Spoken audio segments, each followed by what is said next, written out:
friends, today we are going to do a draw along to create an adorable spring bunny. So I have this Choose a Bunny sheet and it's inspired by the artist Kathryn Selbert. She makes the most adorable bunny drawings. So we are going to get to choose how we want our bunny to look. So there are 6 different choices on your paper. Now I'm going to walk you through drawing all 6 of these. So before you are drawing your bunnies, I want you to look at your Choose a Bunny sheet and decide what bunny it is that you want to choose. Now everybody is going to start with a circle for the head of their bunny. Now if you are drawing bunny number 2, you won't do the very top of the circle. As you see, we just do kind of like the bottom edge. Now, some of these faces are not perfect circles, but by starting with this circle shape, it'll help us so that we have a good sized bunny. That way we don't end up making a really teeny tiny bunny. So you are going to be using some white paper and a tracer. I'm going to do mine on marker board so I can show you how to draw all 6. But the marker board is the same size as the paper. The only problem is I have this little clipboard that's in my way a bit there.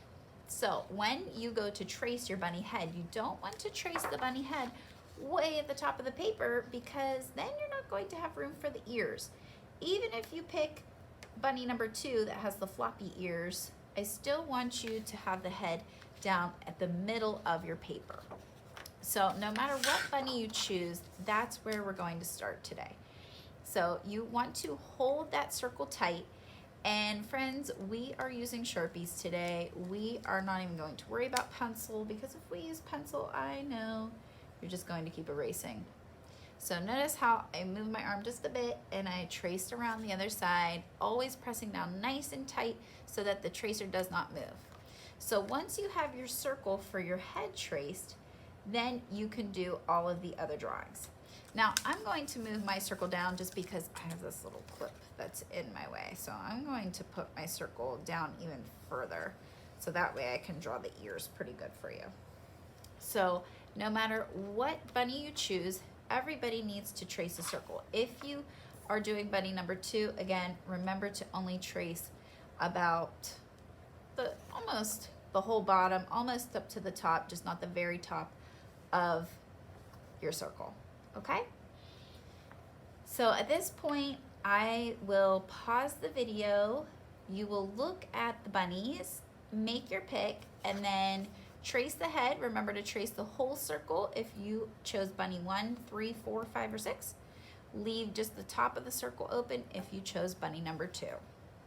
Okay friends, so now we are going to add to our bunny. Now I'm going to go back to bunny number 2. So if you decided to make bunny number 2, what you're going to do is you are going to draw a little zigzag at the top, not connecting it, just a little zigzag. It's like you're making the letter M over and over. And then from here, you're going to come down, curving down, and make a point, come back in. So I curve down, make a point, come back in. Same thing on the other side.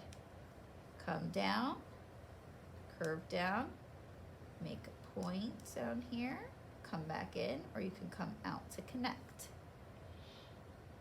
So now I've got my bunny with the floppy ears. So the rest of you have pointed ears at the top. Now bunnies 1, 3, and 5 have ears that are further spaced apart. So if you chose bunny 1, 3, or 5, we are going to make some nice pointy perky ears that go up and are spaced. So any of those bunnies, you're going to make your ears just like this. They start wider at the top and they're not quite in the middle, they're off to the sides. So you're going to come up, and bunny ears are big. Notice how I did a little bit of a flat line at the top. So I came up and out, curved in to make it more narrow, come out, down, and out. So it's wider at the bottom, more narrow at the top.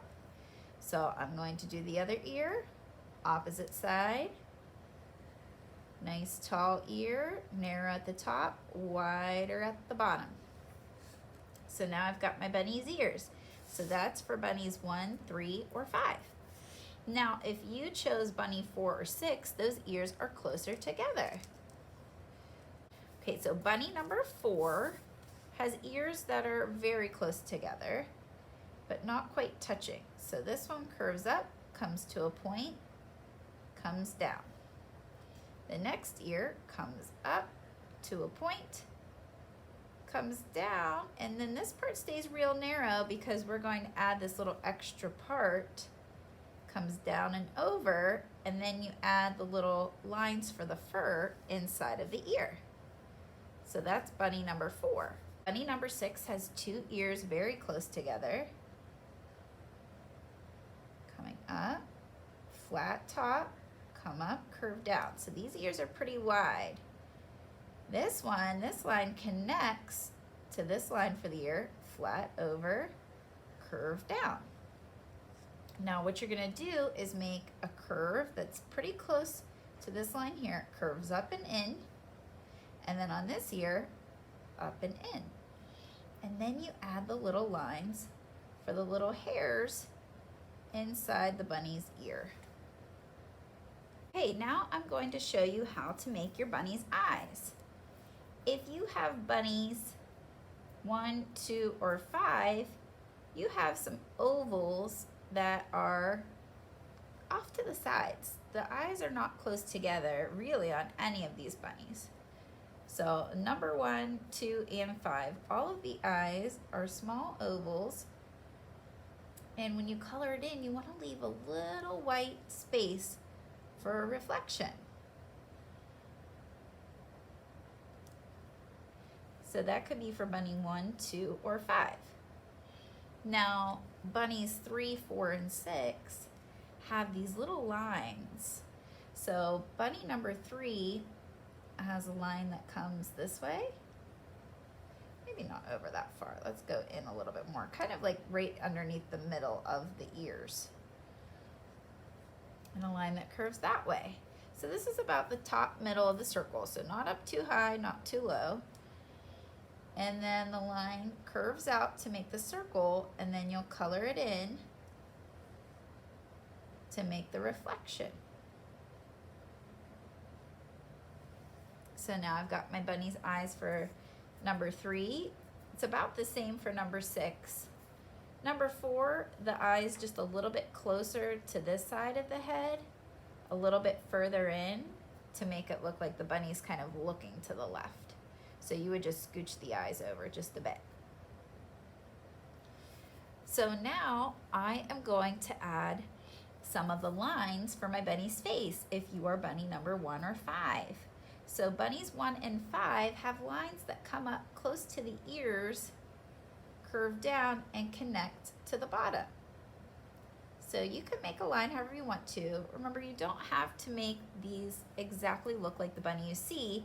For example, maybe you really like bunny number 1's ears, but you like bunny number 2's face. That's something that you could do. Now for bunny number 2, his face has lines as well, but these lines start at the bottom, kind of underneath the middle of the eye, come up, and then make a little zigzag line in between the 2 eyes, and come down. And then bunny 3, 6, and 4 don't have any lines, so you could skip this step. Next is going to be the nose and mouth. We're going to do that in one step. So bunny number 1 and 5, if that's you, so you should be listening for your number and knowing to follow along with me when you hear that number. Their nose is way far down. It's not too close to the eyes, not way up here. It's way far down, and it's like a stretched out letter V. A line that comes straight down, and then 2 lines that come down the opposite way, kind of like a stretched out letter A. If you are bunny 4 or 6, it's almost the same except it curves. Bunny number 2 is about the same too. So if you have bunny number 2, it's just more of a curving line. And then it has those same lines that come down, and then he's got his little teeth. So it's like a letter U shape and then a line down the middle. And you can stretch these lines out a little bit more. So bunny 3 and 4 and 6 have more of a smiling curve. So it starts the same way, nice and low, close to the bottom of the circle, stretched out letter V, a vertical line that comes down, and then 2 gentle curving lines that come out from that vertical line. So if you're bunny 6 and 4, you're done. If you're bunny number 3, you might want to add another little curve that comes right underneath. Now from here, the only things that we haven't done were the whiskers. So you can see bunny number 1 doesn't have any whiskers. Bunny 2 has whiskers and little freckles. So if you wanted, you could add freckles and add some whiskers. You can add your whiskers however you want to. So you might even want to mix and match. Some of the bunnies have whiskers up top. Just don't overdo it. Don't make too many. So you decide how you would like to make the whiskers for your bunny. Again, you can mix and match, or you could just match your bunny to one specific number. So no matter which bunny you finish up with, you're going to go ahead and make 2 lines from the bottom of the circle. This is going to be for your bunny's body. So it's just going to look something like that, curving out and coming straight down to the bottom edge of your paper, which is another reason why we don't want to start with the head way too up high. We just want to see just a little bit of the bunny body. So once your bunny is finished, if you have any markings on your bunny, especially those of you who had those little lines of separation, if you wanted to add any like spots on your bunny's like ears, I wouldn't go too overboard. Don't make too many lines or spots. Or if you had those lines in the face, you might want to color your bunny with some different shades of brown, leaving some areas maybe white or tan. So we will be coloring in our bunny and then getting those all cut out and ready to put on our paintings next time.